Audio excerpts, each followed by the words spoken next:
శక్తి తైలాభిషేక ఆరాధన ప్రతి నెల మొదటి శుక్రవారం. స్థలం అడబాల గార్డెన్స్, ఎల్ఎన్టీ బిల్డింగ్స్ పక్కన, పెంకులపాడు రోడ్డు, పాలకొల్లు.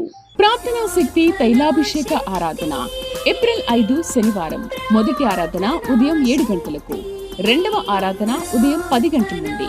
స్థలం సితారా సెంటర్, ఏపీఎస్ఆర్టీసీ బస్ డిపో పక్కన, labour colony ground, Bhavanipuram, Vijayawada. ప్రార్థనా శక్తి తైలాభిషేక ఆరాధన ఏప్రిల్ 5 శనివారం. మొదటి ఆరాధన ఉదయం 7 గంటలకు, రెండవ ఆరాధన ఉదయం 10 గంటల నుండి. స్థలం సితారా సెంటర్, ఏపీఎస్ఆర్టీసీ బస్ డిపో పక్కన, labour colony ground, Bhavanipuram, Vijayawada. ప్రార్థనా శక్తి తైలాభిషేక ఆరాధన ఏప్రిల్ 5 శనివారం. మొదటి ఆరాధన ఉదయం 7 గంటలకు, రెండవ ఆరాధన ఉదయం 10 గంటల నుండి.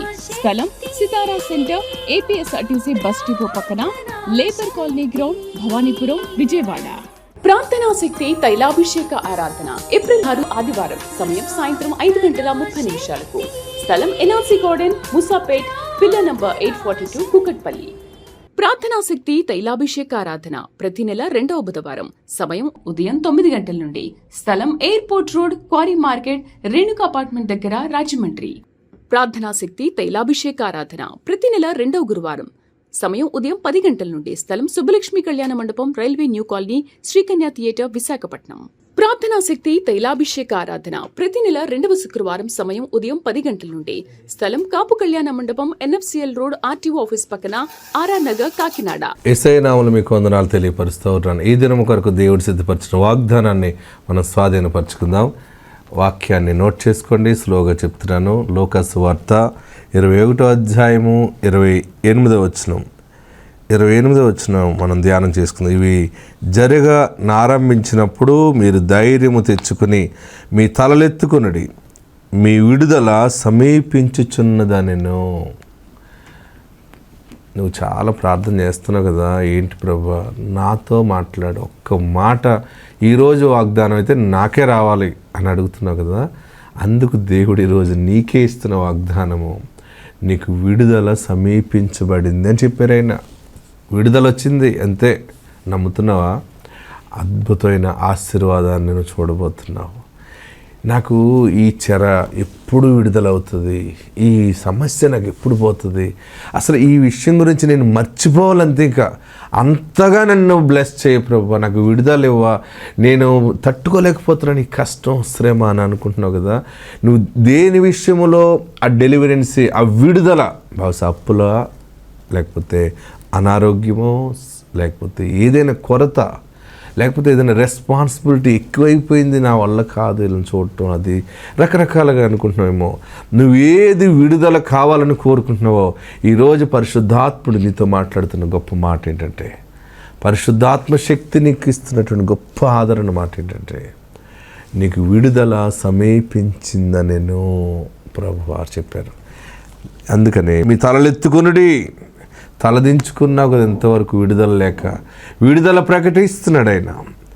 ఎక్కడ తల దించుకునే ఉన్నావో, ఎన్ని మాటలు పడ్డావో, అక్కడ దేవుడు నిన్ను తలెత్తుకునేలా చేస్తా. తల ఎప్పుడు పైకి లెగుస్తుందండి? మనకు తల ఎప్పుడు పైకి లెగుస్తుందంటే ఒక రకమైన ధైర్యం మనలో వచ్చినది. ఫైనాన్షియల్గా మనం బాగున్నప్పుడు, ఆరోగ్యపరంగా మనం బాగున్నప్పుడు, మంచి అన్ని నార్మల్ రిపోర్ట్స్ వచ్చినప్పుడు, హాస్పిటల్కి వెళ్ళినప్పుడు తల డౌన్ అయిపోతుంది నీరసంగా ఉన్నప్పుడు. ఆ నీరసంలో కూడా టెస్టులన్నీ కూడా నార్మల్ వచ్చినాయి అనుకోండి, తెలియకుండా కళ్ళు కూడా పైకి లేచిపోతుంటాయి. తల తనకు ఆటోమేటిక్ తెలియకుండా పైకి లేస్తుంది, ఒక శక్తి వస్తుంది. ఫైనాన్షియల్గా బాగాలేదనుకోండి, ఎక్కడ నలుగురిలో కూడా తల దించుకునే ఉంటాం.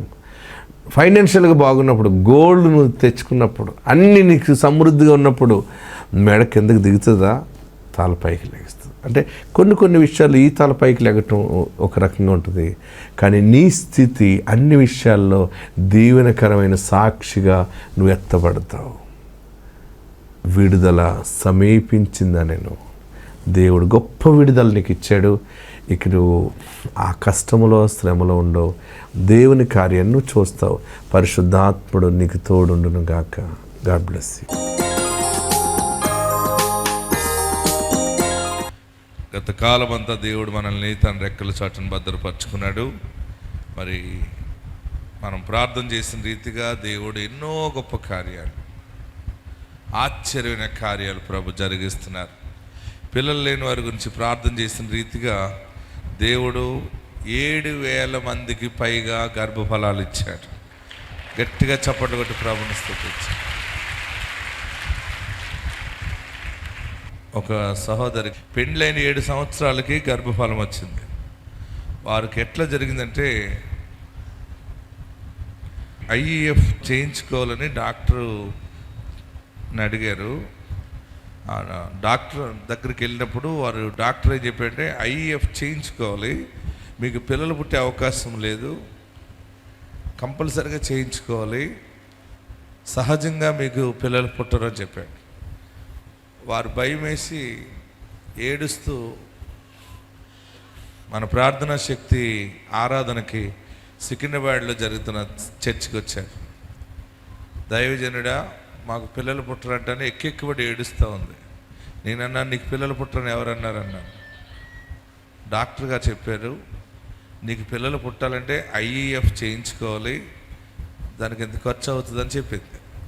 నేనన్నాను, మన పరమ డాక్టర్ ఉన్నాడు కదా, ఆయన ఇస్తాడు, ఏడవకు. తైలముతో ఆ బిడ్డ శిరస్సుని హస్తనిక్షేపణ చేసి దీవించి పంపితే అద్భుతమైనటువంటి గర్భం ఆమెకు వచ్చింది. IVF లేకుండా, ₹1 ఖర్చు లేకుండా దేవుడు ఎప్పుడు ఏది ఇచ్చినా ఆశ్చర్యకరంగా పరలోకం నుండి ఇస్తాడు మనకి. మనం ఆ సమయం కొరకు కనిపెట్టుకోవాలి. ఏ సమయం కొరకు కనిపెట్టాలి? దేవుడిచ్చే కృప కొరకు కనిపెట్టుకోవాలి. తొందరపడేవాడు త్రోవ తప్పిపోతాడని. చూడండి ఈ సాక్ష్యము. నా పేరు ప్రశాంతి, మా హస్బెండ్ ప్రసాద్. మాకు మ్యారేజ్ అయ్యి 7 years అవుతుంది. మేము చాలా హాస్పిటల్స్కి వెళ్ళాము, చాలా పెద్ద హాస్పిటల్స్కి వెళ్ళాము. చాలా ట్రీట్మెంట్స్ తీసుకున్నాము, IUI అని. నాకు మ్యారేజ్ అయిన తర్వాత PCOD అటాక్ అయింది.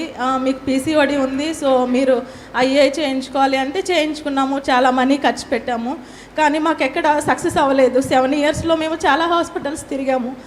మాకు ఫైనల్గా ఇసాకయ్య గారి గురించి తెలిసింది. మేము తైలాభిషేకానికి రావడం స్టార్ట్ చేసాము. ప్రేయర్ చేసుకుంటూ ఉన్నాను. అన్న నన్ను చూసి నీకు బిడ్డల్ని ఇస్తారమ్మా, నువ్వు కంగారు పడకు అని చెప్పేవాళ్ళు. ప్రేయర్కి వస్తూనే నేను హాస్పిటల్కి వెళ్ళేదాన్ని. వెళ్తే ఫైనల్గా డాక్టర్ అన్నారు, నువ్వు ఇప్పటికే చాలా ట్రీట్మెంట్స్ తీసుకున్నావు, ఇంకా ఛాన్స్ లేదు నీకు, IVFకి వెళ్ళాలి అని చెప్పి అన్నారు. అంటే ఇంకా మా హస్బెండ్ అప్పటికే నీవు చాలా మెడిసిన్ యూస్ చేసావు, ఇంకా అన్నతో ప్రేయర్ చేయించుకుందాము అని చెప్పి ఆ సండే మేము అన్నతో ప్రేయర్ చేయించుకున్నాము. అన్న మాకు ఇలా IVF చేయించుకోవాలి అంటున్నారు. అంటే లేదమ్మా, నీకు IVF లేకుండానే దేవుడు నీకు న్యాచురల్గానే పిల్లల్ని ఇస్తారు, నీకు ఎంతమంది పిల్లలు కావాలంటే అంతమంది పిల్లల్ని ఇస్తాడు దేవుడు, నీకు IVF వద్దు అని చెప్పి అన్నారు. అది మాకు చాలా ఓదార్పునిచ్చింది. ఇంకా నేను నా హస్బెండ్ ప్రేయర్ చేసుకున్నాము, దేవా మాకు IVF లేకుండా నీవు బిడ్డల్ని ఇస్తే IVFకి ఎంతైతే ఖర్చు అవుతుందో అంత నీకు సమర్పించుకుంటాము. ఇక్కడ సేవాభారం చాలా ఉంది కాబట్టి మేము ఇవ్వాలనుకున్నాము. మాకు నవంబర్లో IVF సజెస్ట్ చేశారు డాక్టర్. డిసెంబర్, జనవరి, ఫిబ్రవరిలో మాకు దేవుడు న్యాచురల్గానే కన్సీవ్ అయ్యేలాగా దేవుడు సహాయం దయచేశాడు.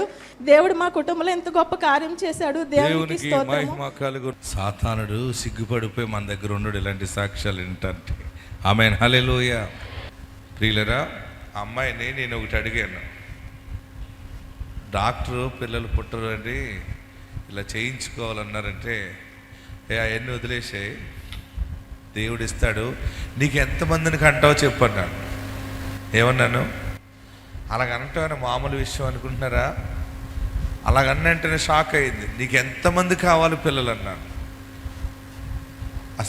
అసలు లేరని ఏడుస్తుంటే ఎంతమంది కావాలంటే నమ్మబుద్ధి అవుతుందా? అదే ప్రార్థనా శక్తి. ఆమేన్, ఆమేన్. మీకు పిల్లలు లేరని బాధపడకండి. పిల్లల్నిచ్చే దేవుడు మన దగ్గర ఉన్నాడు. ఆయన నీ దగ్గరే ఉన్నాడు, మనతోనే ఉన్నాడు. ఆయన పిల్లల డ్యూటీ ఆయనది. మన డ్యూటీ ఏంటంటే ఆయన మీద ఆధారపడటం మన డ్యూటీ. ఆమేన్. మనకు తెలియక మనం డాక్టర్ల మీద ఆధారపడుతుంటాం, మనకు తెలియక మన జ్ఞానం మీద ఆధారపడుతుంటాం, మనకు తెలియక మనం తినే డైట్ మీద ఆధారపడుతుంటాం. హల్లెలూయా. పిల్లలు ఎందుకు పుట్టట్లేదు, పిల్లలు పుట్టాలంటే ఏం చేయాలంటే, కొంతమంది ఏం చేస్తారంటే, పూర్వం పెద్దలు ఇంటికి వచ్చిన కోడల్ని పెళ్లి చేసుకున్న తర్వాత పెళ్లి కూతురు చేత సంవత్సరం ఇల్లు దులిపించాలని దులిపించేవారట. దులిపిస్తే నాకు ఇవన్నీ అలవాటు లేదంటే అలవాటు చేసుకోవాలమ్మా అని ప్రత్యేకంగా ఇల్లు దులిపే పని కోడల మీద పెట్టేవారట. ఎందుకంటే ఆ డస్ట్ అంతా లోపలికి వెళ్ళి ఆ డస్ట్ ద్వారా గర్భం వస్తుందని పూర్వీకుల నమ్మకం అనమాట. డస్ట్ ఎలర్జీ అంటే ఇప్పుడు మనం ఆ బూడిద కూడా లోపలికి వెళ్ళాలని పెద్దలు యొక్క మూఢనమ్మకాలు. నీకు డస్ట్ వెళ్తే డస్ట్ అయిపోతావు. నీకు లోపలికి వెళ్ళవలసింది దేవుని వాక్యం. ఆమేన్. లోపలికి ఏం వెళ్ళాలి? వాక్యం వెళ్ళిందనుకోండి, వాక్యమే గర్భముగా నీకు శిశువునిస్తుంది. మీ అప్పులు తీరాలనుకోండి, మీ లోపలికి ఏం వెళ్ళాలి? చెప్పాలి. వాక్యము లోపలికి వెళ్ళాలా? లోపలికి వాక్యం వెళ్తే నీ నోట్లోంచి ఏమొస్తుంది? అద్భుతమైన సాక్ష్యం వస్తుంది. ఆమేన్. మన లోపలికి వాక్యం వెళ్ళటం మాని లోక సంబంధమైన వాక్కులు వెళ్ళిపోతున్నాయి. నీకు ఎంతసేపు ఎవరు పక్కింట్లో ఏం జరుగుతుందో చెప్పాలి. నీకు నువ్వు ఆఫీస్కి వెళ్ళిపోయినా సరే ఇక్కడ నుంచి ఎవరో ఒకరు నీకు ఫోన్ చేసి చెప్పాలి ఏం జరిగింది. కొంతమంది లేడీస్ ఉంటారు, డ్యూటీకి వెళ్తుంటారు కదా, హ్యాండ్ బ్యాగులు వేసుకుని. వాళ్ళ ఇంటికి డ్యూటీకి వెళ్ళిన వెంటనే హ్యాండ్ బ్యాగులు పక్కకు పెట్టి ఏదో పెద్ద శ్రమ పడిపోయినట్టు కూర్చుని, ఇలా చాలామందికి లోక సంబంధమైన మాటలు వినాలి. ప్రియులరా, ఈ దినము దేవుని ఆత్మ చెప్తా ఉంది, నీవు ఎదుటివాని గొడవ వినటం మానేసేయి. ఎదుటివాని గురించి చెడు ఆలోచన చేయటం మానేయి. నీ లోపలికి, నీ హృదయంలోనికి దేవుని వాక్యము వెళ్ళాలి. వాక్యం వెళ్తే ఏమవుతుందో తెలుసా? శరీరం లోపల ఉన్నటువంటి క్యాన్సర్ కణాలు కూడా చచ్చిపోతాయి. వాక్యము కీమో లాంటిది అనమాట. ఏంటి? ఒక్కసారి క్యాన్సర్ కణాలు ఉన్నప్పుడు, క్యాన్సర్ వచ్చిన వాళ్ళకి ఇన్ని సెషన్స్ అని పెడతారు. కీమో అంటే ఎట్లుంటుందంటే, మీకు అర్థం అవ్వాలంటే, దోమలు ఉన్న చోట పొగెడితే దోమలన్నీ ఎలా పోతాయో ఆ క్యాన్సర్ కణాలన్నీ అక్కడి నుంచి పోతాయి అన్నమాట. అటువంటి మెడిసిన్ ఇచ్చినప్పుడు అది పోతుంది. ప్రియులరా, నీ శరీరంలో ఏ రోగము నీ ఎముకలలో దాగున్నా, నీ చెస్ట్లో దాగున్నా, నీ శరీరంలో ఎక్కడ మరణకరమైన వ్యాధి దాగున్నా, నీ వెంటనే బాగుపడాలంటే నీ లోపలికి స్వచ్ఛమైన వాక్యమును లోపలికి పంపించాలి. ఆమేన్. హల్లెలూయా. అందుకని ఒక భక్తుడు ఏమంటాడంటే, నీ వాక్యమే నన్ను బ్రతికించెను, నా బాధలలో అది నాకు నెమ్మది కలగజేసింది. నేనున్నాను ప్రార్థన చేయటానికి, మీకు అన్ని దేవుడు చేస్తాడు. మీరేం భయపడకండి. మీరందరూ గొప్పవాళ్ళు అవ్వాలని చూస్తున్నాను నేను. మీరందరూ కూడా ఆశీర్వాదకరమైన వాగ్దానాలు పొందుకున్నారు. తొందరలో నేను మీ అందరి ఇంటికి రాబోతున్నాను. మీరు మంచి ఇల్లు కట్టుకోబోతున్నారు. మీరు పొలములు కలిగి ఉండబోతున్నారు. సంపద కలిగి ఉండబోతున్నారు. సంతానము కలిగి ఉండబోతున్నారు. మీ ఇల్లే స్వర్గముగా ఉండబోతుంది. దేవుని సమయం ఆసన్నమైంది. నేను మీ గృహానికి వచ్చి మిమ్మల్ని ప్రార్థన చేసి దీవించి వెళ్ళబోతున్నా. తైలాభిషేకాలు జరుగుతూ ఉండగానే తొందరలోనే నేను మీ దగ్గరికి రాబోతున్నాను. ఎందుకు రాబోతున్నానంటే, నాకు దేవుడు చెప్పాడు మీరందరూ ఆశీర్వదించబడతారని. చేసిన ప్రార్థన, ప్రకటించిన వాక్యము మీలో పనిచేయటం మొదలైంది. మనకు తెలియకుండానే మనం స్థిరపడిపోతాం అనమాట. అది దేవుని గొప్ప కార్యము. ఆమేన్. దేవుడే నీ ఇంటికి వచ్చినప్పుడు నేను రానా? దేవుడు ఉన్నాడు నీ ఇంట్లో. నీ పట్టణములో దేవుడున్నాడు, దానికి చలనము లేదు. హల్లెలూయా. మంచిది ప్రియులరా, మరొక సాక్ష్యం చూద్దాం. 2 అమ్మాయిల తర్వాత అబ్బాయి పుట్టాడు నంద్యాలలో. ఆమె కోరుకుంది మగపిల్లోడు కావాలని. 2 అమ్మాయిలు ఉన్నారు. తైలాభిషేకంలో ఏది కోరుకుంటే జరుగుతుంది అంట కదా అని చెప్పి వచ్చి, నాకు మగపిల్లోడు కావాలని కోరుకుంటే ఆడు బుడుక్కుని పుట్టాడు మగవాడు. గారికి వందనాలు. నా పేరు స్టెల్లా, నా భర్త పేరు ప్రణీత్ కుమార్. మాకు మొదట అమ్మాయి, తర్వాత కూడా అమ్మాయే. మూడవసారి చాలా డౌట్గా ఉండింది. 2023 నుంచి నేను ప్రార్థనా శక్తి టీవీ ప్రోగ్రాం చూస్తున్నాను. అయ్యగారి సాక్ష్యాలు విని నేను చాలా ఆశ్చర్యపోయాను. నిజంగా బాబు అనుకుంటే బాబు పుడతారా, పాప అనుకుంటే పాప పుడతారా, నేను ఒకసారి చూడాలి అని 2023 జూలైలో కర్నూలు తైలాభిషేక ప్రార్థనకు వచ్చాను. నేను అయ్యగారిని అడిగాను, అయ్యగారు నాకు 2 అమ్మాయిలే, నాకు ఒక బాబు కావాలి అని. 2024 జనవరి 23న నేను, నా భర్త, పిల్లలందరం కలిసి, నేను మా అత్తమ్మ మావయ్య అందరం వచ్చి అయ్యగారిని అడిగితే అయ్యగారు యాపిల్ పండు ఇచ్చారు. ఇది తిను, ఎత్తుకొని వస్తావు బాబుని అన్నారు. మార్చి నెలలో 2024 మార్చిలో నాకు ప్రెగ్నెన్సీ పాజిటివ్ వచ్చింది. అప్పుడు మళ్ళీ అయ్యగారి దగ్గర కర్నూలు తైలాభిషేకానికి వచ్చి, అయ్యగారు ఇలా నాకు ప్రెగ్నెన్సీ కన్ఫర్మ్ అయింది అయ్యగారు, బాబు కొరకు ప్రార్థించండి అంటే, బాబుని ఎత్తుకొని సాక్ష్యం చెప్తావు వెళ్ళు అన్నారు. 2024 అక్టోబర్ 21 నాకు బాబు పుట్టాడు. ఎవ్వరు నమ్మలేదు, అందరు ఆశ్చర్యపోయారు బాబు పుట్టింటే. 2 అమ్మాయిల తర్వాత మళ్ళీ అమ్మాయే పుడుతుంది అనుకున్నారు, కానీ బాబు పుట్టారు. ప్రార్థన శక్తిలో నిజంగా చాలా శక్తి ఉంది. మేము కుటుంబ సమేతంగా వచ్చాము సాక్ష్యం చెప్పాలని. ఈ చిన్ని సాక్ష్యాన్ని దేవుడు దీవించండి. ఆమె ఏం కావాలని అడిగింది? ఈరోజు మీకు దమ్ముంటే ఒకటి అడగండి, ఏదైనా అడగండి. మీకు దమ్ముంటేనే అడగండి. ఒక్కొక్కరికి దమ్ము లేకుండా అంటే ఎలాగ అడుగుతారు? అన్నీ అడిగెత్తుంటారు. ఏమి అడగాలో అర్థం కాక చివరికి ఏమీ లేకుండా పోతారు. ఏదో ఒకటి డిసైడ్ అవ్వండి. ఈవేళ ఒక దైవజనుడిగా, సేవకుడిగా, ప్రవక్తగా ప్రకటిస్తున్నాను, మీకేం కావాలో ఏదో ఒకటి అడగండి. తైలాభిషేకంలో వచ్చి అడిగింది ఏదైనా జరుగుతుంది. ఇంకోటి తెలుసా మీకు శుభవార్త ఏంటంటే, తైలాభిషేకంలో పాలు పొందిన ఏ బిడ్డ అయినా తప్పక పరలోకం వెళ్తారు. దేవుని వాక్యం ఏముందంటే, యాకోబు రాసిన పత్రిక 5:14 మీలో ఎవడైనా రోగి అయి ఉన్నాడా, అతడు సంఘ పెద్దలను పిలిపింపవలెను, వారు ప్రభు నామమున నూనె రాసి ప్రార్థన చేయవలెను, విశ్వాస సహితమైన ప్రార్థన రోగిని ముట్టి స్వస్థపరచును, ప్రభు అతను లేపును. లాస్ట్ లైన్ అండర్లైన్ చేసుకోవాలి. అతడు పాపములు చేసిన వాడైతే పాప క్షమాపణ నొందును. ఆమేన్. పాప క్షమాపణ నొందితే మనకేం దొరుకుతుంది? పరలోక రాజ్యము దొరుకుతుంది. ఆమేన్. అందుకనే దేవుని యొక్క ఆత్మ సంబంధంగా ప్రతిష్టతో జరిగినటువంటి తైలముతో మీకు ప్రతిష్ట ప్రార్థన చేస్తూ ఉన్నాను. మరొక సాక్ష్యము, అద్భుతమైన సాక్ష్యం చూద్దాం. వీరు ఏం చేశారంటే, 2 అబ్బాయిలు పుట్టారు వీళ్ళకి. ఇప్పుడు నిన్న సాక్ష్యం ఏంటంటే, 2 అమ్మాయిలు ఉన్నారు. ఏమని అడిగింది? అబ్బాయి కావాలంటే యేసు ప్రభు వారు కూడా సరే ఇస్తున్నానని చెప్పి ఇచ్చేసాడు. ఇంకొక చోట ఏం జరిగిందంటే, 2 అబ్బాయిలు ఉన్నారు వాళ్ళకి. ఓకే, ఆమె ఏమి అడిగింది? అమ్మాయిని అడిగింది. ఎంత గొప్ప అమ్మ సహోదరి! అమ్మాయిని అడిగే వాళ్ళు లేరు ఎక్కడని.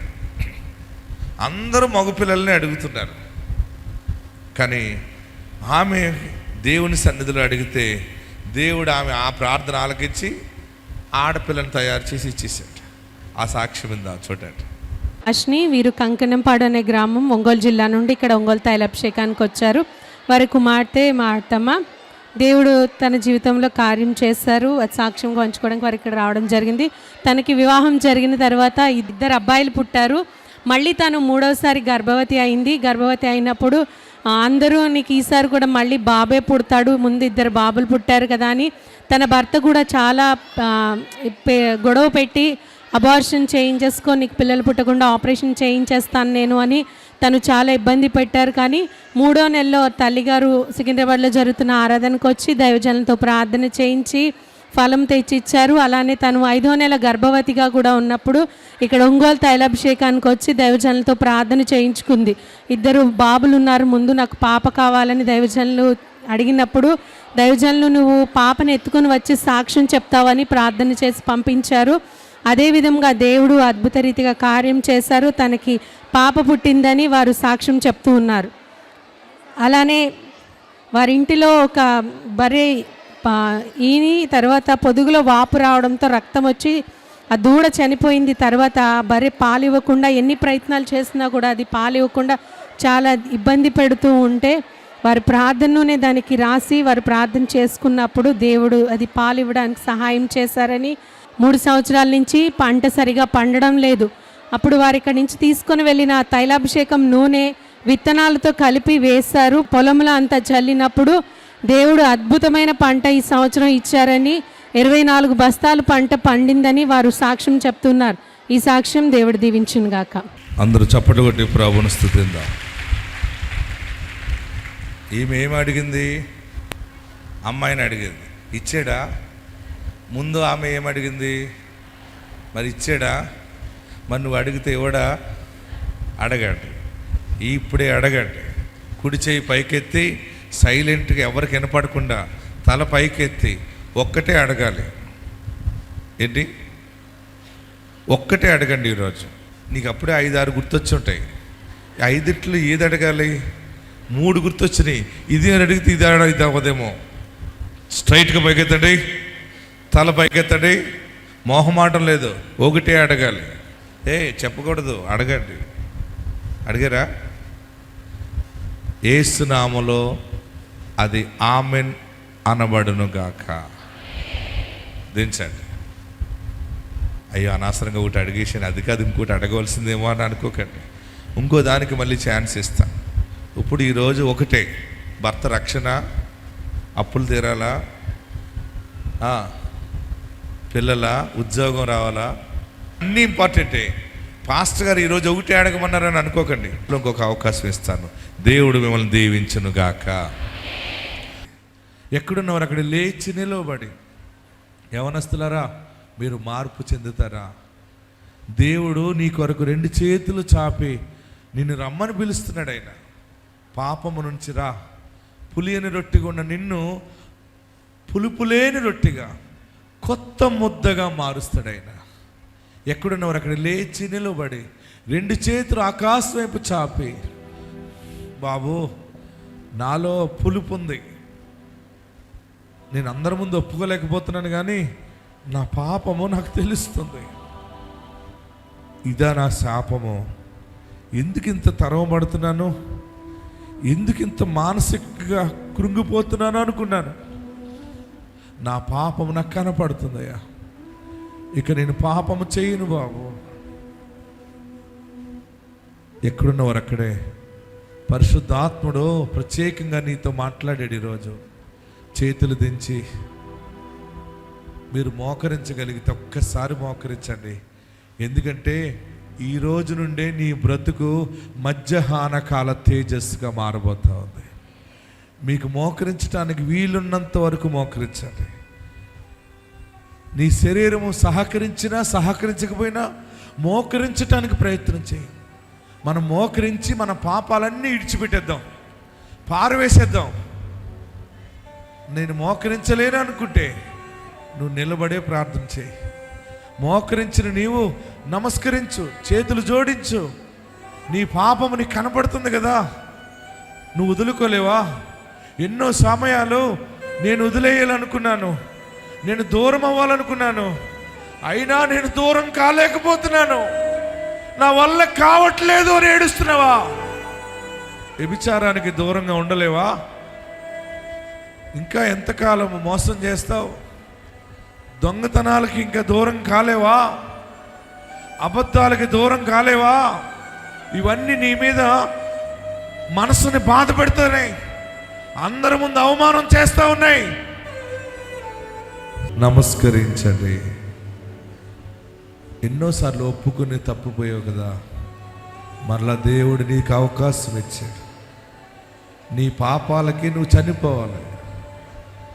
నీవు సంపాదించిన పాపపు మూటకి అడ్రస్ లేకుండా అయిపోవాలి నీ కుటుంబం. అయినా తన ప్రేమతో నిన్ను చేర్చుకున్నాడు, నిన్ను క్షమించి నిన్ను దరికి చేర్చుకుంటున్నాడు. మరొకసారి 2వ మారు ఆయన చెయ్యి చాపుతున్నాడు. ఇప్పుడైనా మారితే చాలు అని అంటున్నాడు. నువ్వు దేవునికి చోటి, ఇక నేను పాపము చేయను బాబు, నేను నీ వైపు చూస్తాను, నా ఇంటిలో దుర్మార్గతను ఉంచను, నా చేతిలో పాపమును ఉంచను, నా చేతిలో, నా ఇంటిలో నీ వాక్యముకే చోటిస్తాను. నిశ్చయముగా నీ దుర్దశను మరిచెదను. నీ బ్రతుకు మధ్యాహ్న కాల తేజస్సు కంటే అధికముగా ఉండబోతా ఉంది. మంచి రోజులు స్టార్ట్ అయినాయి. మంచి రోజులు ఈ రోజు నుండి ఇంకా మంచి రోజులు నీకు. నీ పాపము క్షమించబడింది. యేసునామములో నీ పాపము క్షమించబడింది. యేసునామములో నీ దోషము క్షమించబడింది. యేసునామములో నీ పాపము క్షమించబడింది. అడుగుతున్నావు కదా, నన్ను క్షమించు క్షమించని. ఈ రోజే నిన్ను క్షమించాడైనా. ఈ రోజే నువ్వు పవిత్రునిగా మారావు. ఇక పాపము చెయ్యొద్దు, ఇక పాపము చెయ్యొద్దు. ప్రార్థనా శక్తి తైలాభిషేక ఆరాధన ఏప్రిల్ 5 శనివారం. మొదటి ఆరాధన ఉదయం 7 గంటలకు, రెండవ ఆరాధన ఉదయం 10 గంటల నుండి. స్థలం సితారా సెంటర్, APSRTC బస్ డిపో పక్కన, labour colony ground, Bhavanipuram, Vijayawada. ప్రార్థనా శక్తి తైలాభిషేక ఆరాధన ఏప్రిల్ 5 శనివారం. మొదటి ఆరాధన ఉదయం 7 గంటలకు, రెండవ ఆరాధన ఉదయం 10 గంటల నుండి. స్థలం సితారా సెంటర్, APSRTC బస్ డిపో పక్కన, labour colony ground, Bhavanipuram, Vijayawada. ప్రార్థనా శక్తి తైలాభిషేక ఆరాధన ఏప్రిల్ 5 శనివారం. మొదటి ఆరాధన ఉదయం 7 గంటలకు, రెండవ ఆరాధన ఉదయం 10 గంటల నుండి. స్థలం సితారా సెంటర్, APSRTC బస్ డిపో పక్కన, labour colony ground, Bhavanipuram, Vijayawada. ప్రార్థనా శక్తి తైలాభిషేక ఆరాధన ఏప్రిల్ 6 ఆదివారం. సమయం సాయంత్రం 5:30 స్థలం NRC garden, Moosapet, pillar number 842, Kukatpally.